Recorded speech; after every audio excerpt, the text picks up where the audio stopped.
Revenge films. My name is Sean.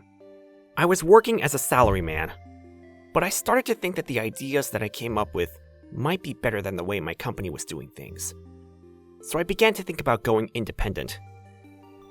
About 1 year later, and a lot of time put into it, I built my own company.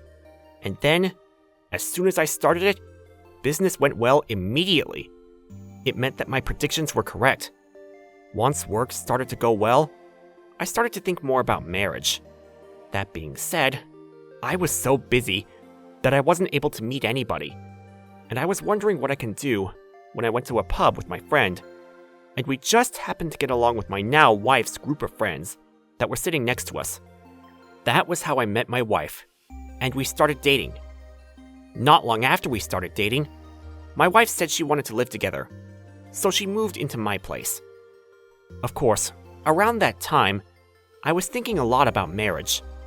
So about 6 months after we started living together, I proposed to her on Christmas Day. My wife was ecstatic, and we had a grand wedding. Soon after we got married, she became pregnant with our first child. She gave birth to a healthy baby. Work was going well too, and I felt like I was the happiest man in the world. I was so happy with my family that I was even more motivated at work, and business was only continuing to get better. As I was having this life, one day, my wife suddenly said this. Michelle is already 2 years old, and I was thinking that we should start saving up for her future. Do you think? Of course. But we already put money into insurance for her education expenses, right? That's definitely not enough. That's why I was thinking we should increase how much we put into the savings. Sure. If it's for our beautiful daughter, I'll help you. Thank you, honey. I was happy to hear my wife say that she wanted to save for our daughter's future. But little did I know that the next day would be the start of an outrageous life. Until now, breakfast consisted of all kinds of things like rice and miso soup and fish and eggs. But today, there was one small container of natto. What? Where's breakfast? Is this all? That's right, because we need to save money for Michelle's future. Yeah, but even still, this is... Do you not love Michelle? My wife said, as though she was yelling at me. And of course I didn't feel that way at all, so I couldn't say anything back. However, even when I got home from work, I was shocked once again. What? Is this all that's for dinner? Yeah, and? No, come on! No matter how you think about it, this is too terrible! All that was in front of me was one side dish of one croquette. I thought this was taking it too far, so I tried to talk to my wife about it, but the only words I got in return were that it was to save for our daughter's sake. Of course, I thought it was a wonderful thing that she wanted to save for our daughter's future, but to be honest, my company was doing well, and we would still be able to save plenty without having to be this scarce with food. The next morning, once again, all I got was one small container of natto, and I gave up and decided to buy something else at the convenience store. Until then, I was eating out only for lunch, but because I wasn't getting anything decent for breakfast or dinner, I was starting to eat out for every meal. I loved my daughter, but this was way too much! It's not that I couldn't say anything, but I couldn't help but feel like I wanted to eat my wife's warm homemade cooking if it was possible.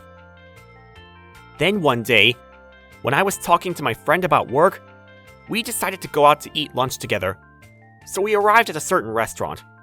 There, while talking to my friend about work, we were also opening up about our personal lives. And I couldn't help but let it slip that I couldn't stand my wife's meals at home these days. But then, my friend's face dropped, and he said the most shocking words to me. Hey, are you sure you're not being lied to? What do you mean lied? Because that's ridiculous! You're earning as much as you are, and you're not able to have any decent meals? No matter how much you say it's for your child's future, something doesn't seem right. When I heard my friend's words, I suddenly started to panic. My friend said that I should start by understanding how my wife was using money, So that's what I decided to do. And then I discovered that my wife was completely guilty.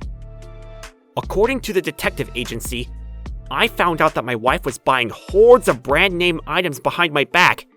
And while our daughter was at preschool, there was crystal clear evidence of her going into hotels with the man that she was having an affair with.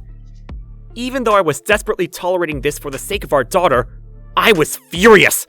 Not only that, even though she said she was saving for our daughter, when I checked my actual bank statement, the savings account had actually been depleted.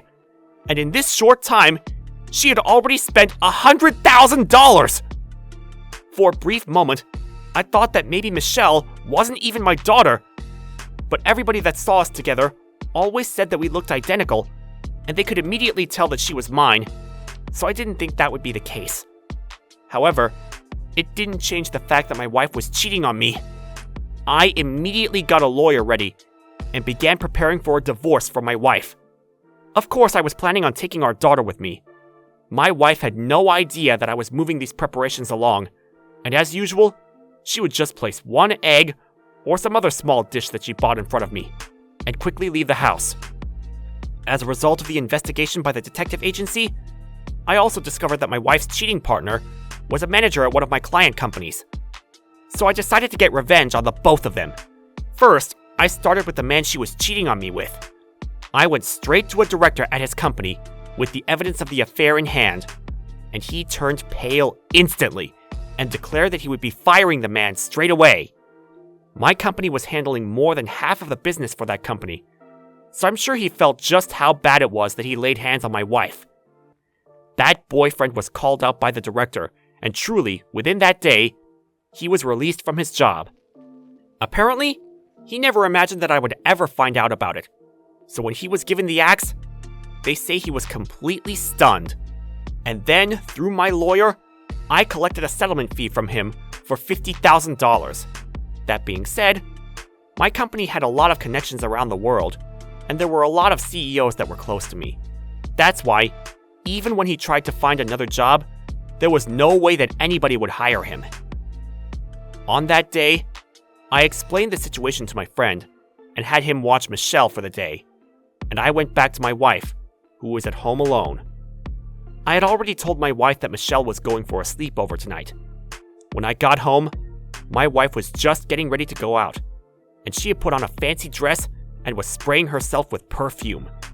And then, without knowing anything about her boyfriend that day, my wife said, as usual to me, Here, this. This is dinner tonight. And she placed one fried egg in front of me. Well then, I'm gonna meet up with my friend now. She said, Oh, that's right, your boyfriend that you're cheating on me with, Thomas. Apparently, he was fired from his job as of today. When I said that, my wife, who was about to head out the door, stopped dead in her tracks. She was very obviously starting to act suspicious when she asked me who that was, and she tried to act like she had no idea what I was talking about. So I laid out the divorce papers, as well as the evidence of her affair, across the dining table. Then my wife turned completely pale and said, This isn't what it looks like. This person is just a friend. I was just thinking I would love for her to tell me any reason why she would be going into a love hotel with just a friend, as I handed her a pen.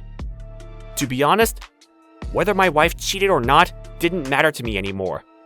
I just wanted to hurry up and get my revenge on the both of them and cut off all ties. That's why I asked my wife to hurry up and sign the divorce papers. But perhaps she didn't want to let go of this lifestyle that she had, and she tried to beg me and apologized about the affair. I'm sorry. It's true. I did cheat on you, but that was only because I was feeling lonely. I'll never do it again. So please, forgive me just this time. This isn't a joke. Are you telling me that you were feeding me one egg or one croquette because you were taking care of your boyfriend? There's no way I would need a wife like that, is there? Along with all of the savings of mine that you put your hands on and the settlement fee of the affair, I'll be suing you for $150,000, and you're going to spend the rest of your life paying that back. When my wife heard the amount that I was suing her for, she was shocked and fell to the ground.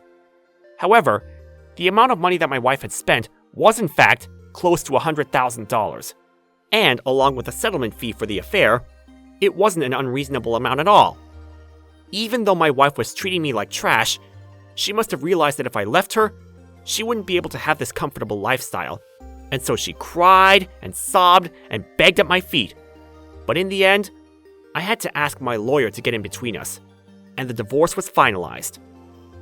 After that, I gained full custody of my daughter, and I hired a brilliant babysitter and got help from my friends as well, so that I could raise her myself. Apparently, my wife thought that if she took Michelle, then she would be able to get child support fees. So she insisted that she would be getting full custody of Michelle. But financially, and with everything considered, there was no way she stood a chance against me. And in the end, she was kicked out with almost nothing to her name. Apparently, she was stuck working jobs in nightlife and cleaning in order to pay back the settlement fee that she owed me. I couldn't believe that my wife was a person like that. And I do think that I chose poorly, but I truly do believe that I was blessed to have such a beautiful daughter in my life. From now on, I'm sure I'm going to struggle a lot as a single father, but I'm going to do anything and everything for my daughter. And this time, I plan on actually saving for her future. How was today's video? If you enjoyed it, please subscribe, like, and leave a comment. Stay tuned for more.